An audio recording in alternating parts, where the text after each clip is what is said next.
Kimon Freeman, Ward 5 resident, Ward 8 business owner.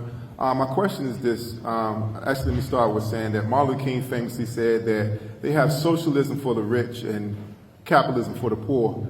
How are we justifying giving up development rights around the stadium, I believe 100% of it, to billionaires for $1 when a lot of people are struggling with rent? I think the DMV had the largest rent increase in the entire nation in 2023. That's a report by quite reputable. Well, we can go back and do it because Google is our friends.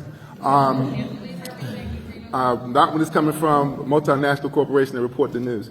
As I was saying before I was kindly interrupted, is that we have to justify the fact that people like Stanley Mays, a reputable business owner, longtime business resident, who has been fined $200,000 in having a second home for vacant tax fines. But we're giving billionaires land for $1.